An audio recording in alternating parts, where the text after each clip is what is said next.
Aplikasi kejuruteraan genetik. Selain daripada penghasilan hormon, contohnya insulin, dan bahan-bahan perubatan yang lain, ada lagi aplikasi kejuruteraan genetik. Antaranya yang kita akan bincangkan yaitu pemprofilan DNA. Ataupun dalam bahasa biasanya ialah ujian DNA. Oke, ini bukan baru, sudah lama. Seperti yang kita tahu, tiada dua manusia yang sama kandungan DNA-nya, melainkan kembar seiras. Apa kepentingan ujian atau pemprofilan DNA? Satu, untuk mengenal pasti penjenayah. Ini biasa dibuat kalau kamu tengok cerita CSI. Oke, dalam unit polis di Malaysia pun ada unit CSI. Rasanya di Bukit Aman ada. Menyelesaikan pertikaian kekeluargaan seperti kes anak angkat, ini pun satu.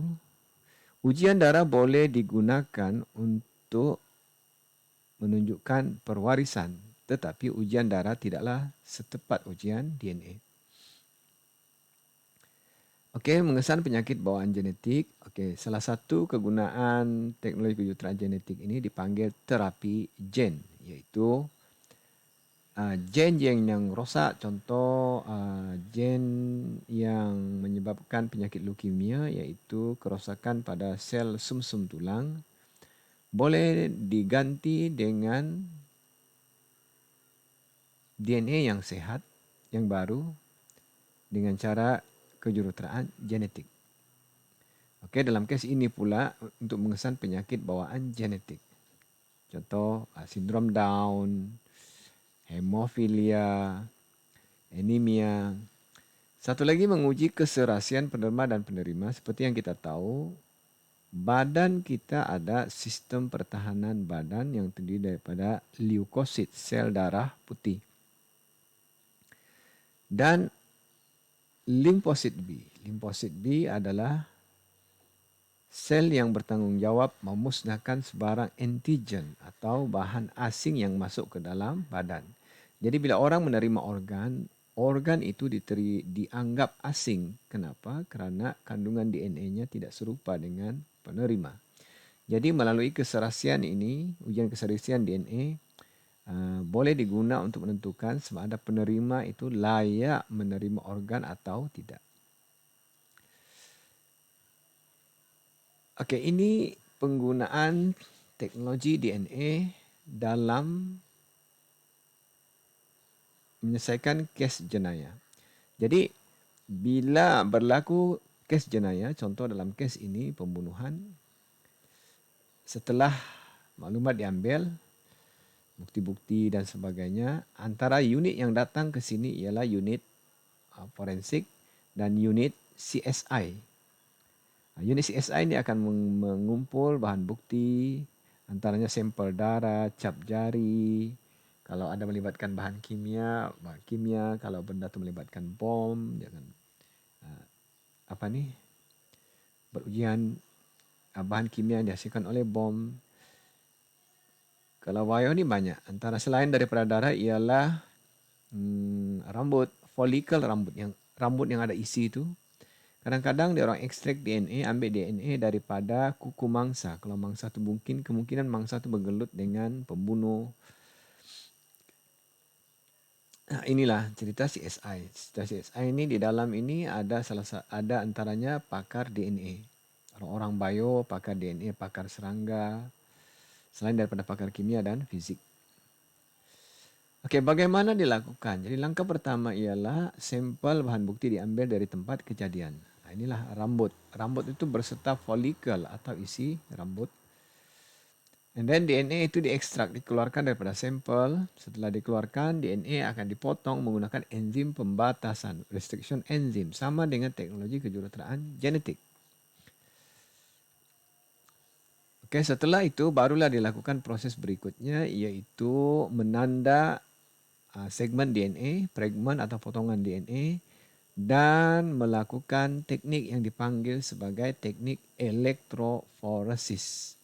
Apa dia elektroforesis? Kamu tahu ada elektrik di sini, ada cas positif, ada cas negatif, and then Sampel DNA itu akan disimpan di situ bila dihidupkan cas oleh kerana salah satu kumpulan atau salah satu bahan kimia yang ada di dalam DNA ialah fosfat, PO4. Okey. Minus, negatif, maknanya bercas. Jadi bila bercas, DNA itu akan ditarik ke sini, positif ni. Jadi mana-mana DNA fragment ataupun serpihan DNA yang kecil tu cepatlah naik. Kalau DNA yang fragmentnya besar, berat, lambat sedikit naik. Ini kita panggil teknik pemprofilan DNA. Jadi nanti hasilnya begini. Jadi bila dipindahkan, dapatlah begini. Jadi ini lebih kurang barcode manusia. Inilah barcode kita, manusia. Dan tidak ada manusia yang sama barcode-nya kecuali kembar seiras. Seterusnya bagaimana diguna dalam menentukan ataupun menangkap atau mendakwa penjenayah. Ujian DNA ini akan dijadikan bahan bukti di mahkamah. Jadi biasanya polis akan membawa beberapa suspek, orang yang dipercaya melakukan jenayah, selain daripada kawat cam, maknanya itu kalau dia nampak, maknanya dia kenal tu. Kalau tidak, dibuat ujian DNA suspek itu dan dibandingkan dengan ini sampel yang diperolehi di tempat kejadian. Jadi akan dibandingkan nih siapa yang paling banyak sama jalurnya dengan bahan bukti. Jadi dalam kes ini sudah tentulah suspeknya yang nombor 2. Kenapa? Ada 4 jalur bertindih dengan bahan bukti. Semua dia ada. Nah, begini, sama juga penentuan anak. Okey. Kalau budak tu katakan bayi tabung uji lah, dia tidak tahu ibu bapaknya. Jadi salah satu cara menentukan pakai ujian DNA. Ataupun sekarang ini mahkamah kalau ada kes IC lewat, jadi salah satu cara mengesahkan anak itu adalah anak kepada ibu bapanya yang ditulis dalam nama surat beranak ialah melalui ujian DNA. Okey, seterusnya kita lihat implikasi kejuruteraan genetik. Seperti yang kamu tahu, kejuruteraan genetik ialah kita mengubah suai organisma hidup. Soalnya, apa dia punya implikasi, kesannya? Jadi bila ada implikasi boleh jadi 2, baik dan buruk. Okey, kita tengok isu-isu yang berkait dengan kejuruteraan genetik yang bagus. Kebaikan. Yang pertama meningkatkan hasil tanaman dan ketahanan terhadap rosak dan penyakit. Isu yang berlaku di dunia sekarang ini ialah keterjaminan makanan atau food security. Penduduk dunia semakin bertambah, sebaliknya tanah pertanian semakin berkurangan. Ditambah lagi dengan penggurunan akibat kesan rumah hijau. Satu lagi ialah tanaman cepat rosak disebabkan oleh penyakit ataupun cuaca. Jadi kita boleh pindahkan gen tahan terhadap rosak dan penyakit daripada tumbuhan lain kepada tanaman. Contoh paling senang ialah lalang. Lalang ini cukup tahan ribut, tahan ini. Jadi kalau boleh dipindahkan gen itu ke padi, nanti padinya akan tahan ribut, tahan banjir dan tidak mudah patah dia punya tangkai. Okey, pembangunan produk-produk kesihatan seperti yang contoh yang kita guna sebelum ini iaitu insulin. Jadi kejuruteraan genetik ini salah satu kaedah untuk membangunkan produk-produk kesihatan yang lebih berkesan dan lebih murah. Kejuruteraan genetik ini sebagai sumber ekonomi yang baru yang menguntungkan. Jadi sebagai contoh ICT, AI, semua itu adalah sumber ekonomi baru. Jadi salah satu yang boleh menjadi sumber ekonomi ialah kejuruteraan genetik. Menambah baik rawatan dan penyembuhan penyakit bawaan genetik. Ini kita sudah sebut tadi, dipanggil terapi gen.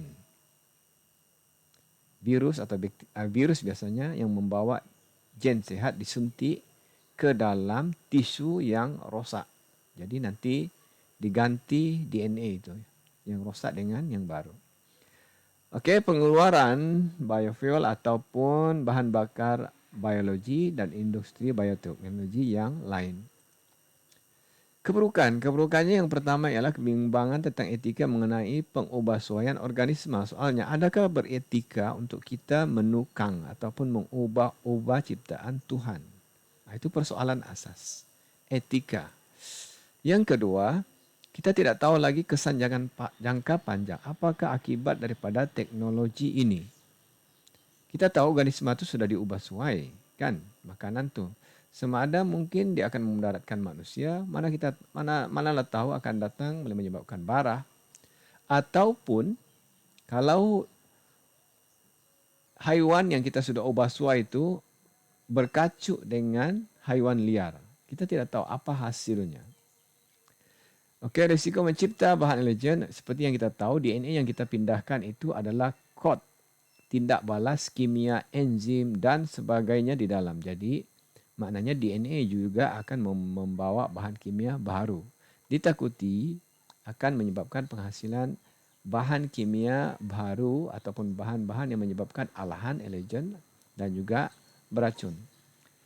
Ketaksamaan ekonomi, ya seperti yang kita tahu negara-negara miskin tidak berkemampuan untuk membangunkan teknologi kejuruteraan genetik.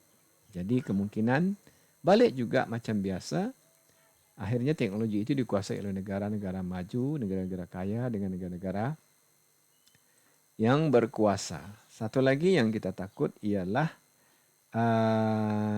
teknologi yang digunakan untuk mencipta senjata biologi. Itu sebabnya salah satu hipotesis, salah satu tuduhan yang dilemparkan oleh Barat ialah COVID-19 itu adalah senjata biologi ciptaan China. Bayangkan satu dunia lumpuh. Bom biologi ini bom yang ada virus, ada bakteria di dalam. Sesuai kita lihat GMF ataupun makanan yang terubah suai secara genetik, genetically modified food. Dari segi kebaikan, kita tahu hasilnya tinggi dan tahan terhadap penyakit. Maknanya kita jimat penggunaan racun makhluk perosak. Nilai pemakanan, seperti yang kita tahu, kita boleh pindah-pindahkan tu gen. Jadi katakanlah macam cikgu cakap, beras tu kita boleh masukkan vitamin A, vitamin E atau vitamin C sekali. Kita boleh naikkan kandungan protein di dalam. Jadi maknanya kejuruteraan genetik boleh meningkatkan nilai pemakanan. Jangka hayat dan rasa makanan lebih baik. Mengurangkan penggunaan racun, ya sebab kalau kita tengok kan setengah-setengah tumbuhan itu tidak dimakan oleh ulat, tidak dijangkiti oleh kulat, daunnya cantik, bersih, tak berlubang, tak bertompok-tompok coklat. Maknanya daun itu tahan terhadap perosak dan tahan terhadap jangkitan. Kemungkinan ada bahan kimia yang dihasilkan oleh tumbuhan itu yang menyebabkan tumbuhan itu tahan terhadap perosak. Jadi kalaulah bahan kimia itu gennya kita boleh pindahkan ke tanaman, sayuran, buah-buahan. Jadi nanti kuranglah penggunaan racun, kurang kos dan kurang merosakkan alam sekitar. Satu lagi ialah keupayaan menanam tanaman dalam tempoh masa yang singkat. Ini biasa. Dulu ayam 6 bulan baru boleh kita sembelih. Maknanya matang. Selepas itu turun 3 bulan. Sekarang ni dengar kata dalam masa 30 hari ayam sudah boleh disembelih. Ayam pedagingnya. Kalau ayam kampung masih lagi lama. Okey, keburukan. Jadi kebimbangan terhadap kesihatan jangka panjang. Sebab kita makan organisme, makanan, buah-buahan, sayur-sayuran yang sudah diubah suai secara kimia, secara genetik. Okey, potensi untuk penyemaran genetik. Jadi ditakuti, katakanlah kita ada padi yang diubah suai secara genetik. Nanti kalau dia berkacuk dengan padi liar, kita tidak tahu apa nanti hasilnya. Takut nanti akan menghasilkan tanaman baru yang lebih memudaratkan alam sekitar. Okey, ataupun ekonomi syarikat besar ya. Ini kita sudah bincang tadi, takut nanti teknologi ini dimonopoli oleh negara-negara dan syarikat-syarikat besar. Okey, kesan buruk terhadap kehidupan liar dan ekosistemnya. Kita tahu kalau kita ubah suai itu padi, ubah suai itu tomato, ubah suai itu sayur-sayuran, apabila dimakan oleh haiwan, kita tidak tahu apa kesannya. Mungkin akan menyebabkan mutasi, akan menyebabkan beberapa kesan sampingan yang kita tidak tahu sebab teknologi ini masih baru. Dan yang terakhir, sudah tentulah kehilangan biodiversity. Kalau kita boleh cipta tanaman baharu dengan kaedah, bukan cipta, mengubah suai tanaman baharu dengan kaedah kejuruteraan genetik, maka baka-baka atau tanaman lama yang kurang hasilnya itu sudah tidak dipandang orang. Akhirnya pupus sendiri. Oke, dulu masa cikgu kecil-kecil banyak varieti tebu. Tebu sampai ada 5-6 jenis. Padi ada banyak jenis. Sekarang ini terhad. Kenapa? Sebab baka-baka itu tidak ekonomik. Jadi akhirnya dilupakan, tidak ditanam orang dan hilanglah biodiversity ataupun kepelbagaian biologi.